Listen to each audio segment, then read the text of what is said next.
طاہر صاحب آپ کی جانب آ رہے ہیں. ہم دیکھ رہے ہیں آج مختلف اخبارات وہ چاہے ملکی ہوں غیر ملکی ہوں ان پر یہ خبریں ہمارے سامنے آ رہی ہیں کہ جی افغان جو طالبان ہیں انہوں نے افغان طالبات کو پڑھنے کی جو مشروط اجازت پاکستان میں دی ہے.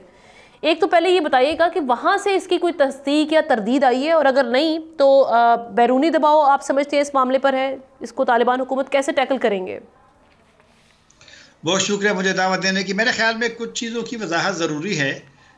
پاکستان کا جو اسکالرشپ ہے افغان طلباء و طالبات کے لیے یہ ابھی نیا نہیں ہے، یہ 2012 سے شروع ہوا تھا اور مختلف مرحلوں میں یہ ہو رہا ہے. تازہ جو اعلان ہوا تھا اکتوبر میں 4500 اسکالرشپس کا، اس کے ابھی ٹیسٹ ہوئے ہیں. چند دن پہلے پشاور کوئٹہ میں فزیکل ہوئے تھے، لوگ وہاں تھے، اور افغانستان میں آن لائن ہوئے ہیں. اور یہ جو اسکالرشپ کا مسئلہ ہے، کچھ خبریں ایسی آئی ہیں میرے خیال میں ان کی وضاحت اس سے ضروری ہے کہ طالبان نے اجازت نہیں دی. ایک تو یہ بات جو ہماری جو اعلیٰ تعلیم کی کمیشن ہے EEC، وہ میں خود گیا ہوں، جو پروجیکٹ ڈائریکٹر ہے انہی اسکالرشپس کا، ان سے میری بڑی تفصیلی گفتگو ہوئی ہے، میں نے اس کا انٹرویو بھی کیا ہے. ان کا یہ ہے کہ جو لڑکی اس میں 33% اس دفعہ پاکستانی اسکالرشپ وہ افغان لڑکیوں کے لیے اس میں ہے. ایک بات.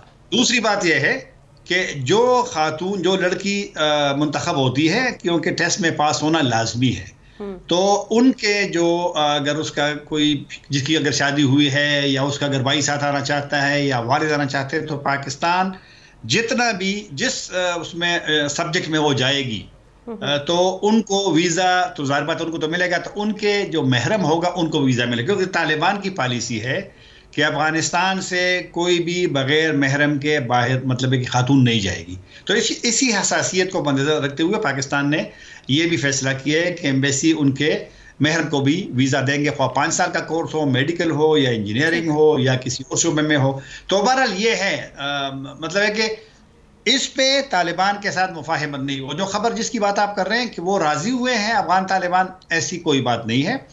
ہاں یہ پاکستان کی خواہش تو ہے کہ ان سے رابطے میں رہیں، لیکن یہ پاکستان کا آزادانہ طور پہ خود یہ اسکالرشپ کا سلسلہ شروع ہوا تھا جو کہ ابھی بھی جاری ہے. طاہر صاحب لیکن ابھی جو بات محرم والی ہو رہی تھی، اگر یہ والی شرط رکھی جاتی ہے، یہ کیسے پاسبل ہوگا؟ پاکستان کے لیے بڑا چیلنج ہوگا. پاکستان بارہا اس بات کی بات کر چکے جو افغان جو یہاں پر پہلے بسے ہوئے تھے ان کو ہم نے واپس بھجوایا، اس سلسلے میں کہ ہمیں ایک دہشت گردی کے چیلنج کا سامنا کرنا پڑ رہا ہے. پھر یہ اکوموڈیشن رکھنا ایک اچھے ہمارے تعلقات بھی اس وقت افغانستان کے ساتھ نہیں چل رہے، بارہا ہم نے اپنے کنسرنز کا اظہار کیا ہے. تو یہ بڑا مشکل ہو جائے گا اگر یہ ٹرمز اینڈ کنڈیشنز رکھی جاتی ہیں. نہیں، پاکستان کے لیے تو مسئلہ نہیں ہوگا. پاکستان کے لیے تو ظاہر بات ہے کہ اگر کسی لڑکی کے ساتھ یا کسی خاتون کے ساتھ اگر کوئی آتا ہے، کیونکہ مسئلہ وہاں ہے، مسئلہ تو پاکستان میں نہیں ہے. پاکستان نے تو آفر کر دیا کہ وہ تو ویزا دیں گے ان کو، تو مسئلہ وہاں پہ ہے. اور وہاں پر احساس کرنا پڑے گا کہ اگر ابھی تک انہوں نے چھٹی جماعت سے اوپر ابھی تک اجازت نہیں ہے خواتین کا، تو اگر دیگر ممالک، یہ آپ کو یاد ہوگا کچھ عرصہ پہلے غالباً کوئی 2 سال یا 1.5 سال پہلے متحدہ عرب امارات میں کچھ لڑکیوں کو وہاں داخلہ ملا تھا، اس کی حکومت نے اس کو طالبان نے روکا تھا، لڑکیوں کو ایئرپورٹ سے واپس کر دیا تھا. بعد میں ان کی کچھ انڈرسٹینڈنگ ہو گئی تھی، مفاہمت، ان کو پھر اجازت مل گئی تھی.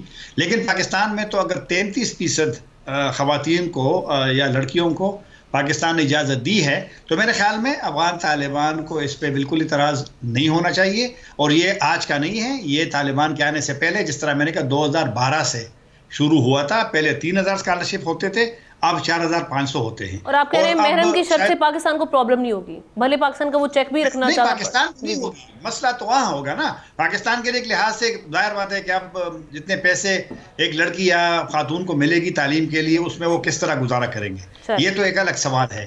لیکن مسئلہ ہمارا نہیں ہے. پاکستان نے تو آفر کر دیے، اور چونکہ وہاں تعلیم پہ پابندی ہے خواتین کی، تو لہٰذا پاکستان نے خواتین کے لیے 33%، اور یہ بہت بڑی تعداد ہے. سبسکرائب کریں اور بیل دبائیں تاکہ کوئی خبر رہ نہ جائے.